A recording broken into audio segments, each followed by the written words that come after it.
welcome. In this new episode, in the context of inheritances, we'll examine the question of legitimate succession to try to understand who, in this type of succession, is called to become an heir, and what share belongs to each category of heirs. As always, we will try to use a discursive and simple language, and we will focus our attention only on the most frequent cases and on the issues of greatest interest to keep the speech flowing and accessible to all. And now, let's hear a clip. It remains to be determined, in practice, who the heirs are. To this aim, it is necessary to check which type of succession we are dealing. In particular, according to the Italian law, the hypotheses of succession can be two. Intestate succession, which occurs when the deceased person has left no will, and testamentary succession, which occurs, on the other hand, whenever the deceased person has expressed his inheritance will in a will. In the first hypothesis, that of intestate succession, the heirs are those, and only those, who are specifically stated by the Italian law. In particular, the law declares heirs on intestacy: the spouse, provided he or she is not divorced, the children, the siblings, the parents, and, in any case, the ascendants.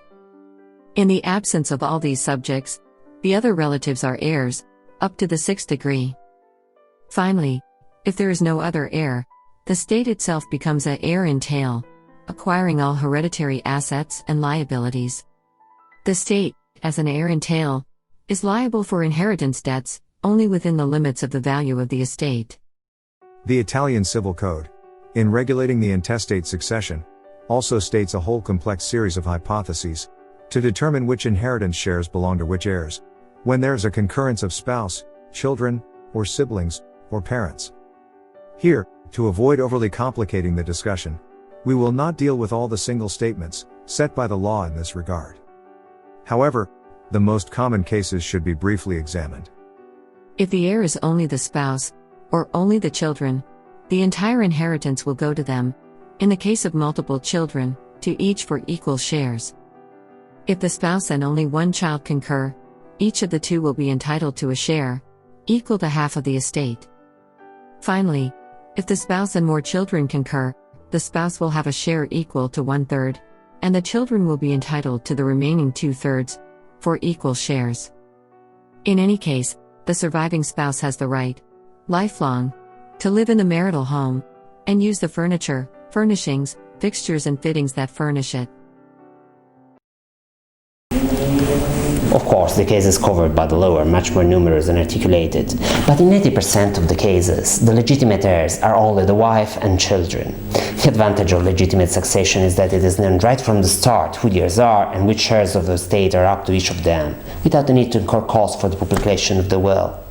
The disadvantage, however, is that what with the will, the decurious can divide the inheritance, leaving each of the heirs some specific assets. In the legitimate succession, each of them becomes the owner of the share of the entire estate of the person deceased, and the problem of dividing the individual assets that make up the estate remain with the heirs. Well, we will deal with the issue of inheritance division in a later episode. However, it is good to point out right from here that whenever it is possible, it is infinitely better if the heirs find an agreement among themselves on how to divide hereditary assets. A complex situation arises, however, when one of the heirs is a minor. In these cases, in fact, any act of disposition of the minor's inheritance share must first obtain the authorization of the tutelary judge, which is a sort of probate judge who is appointed to supervise a guardianship.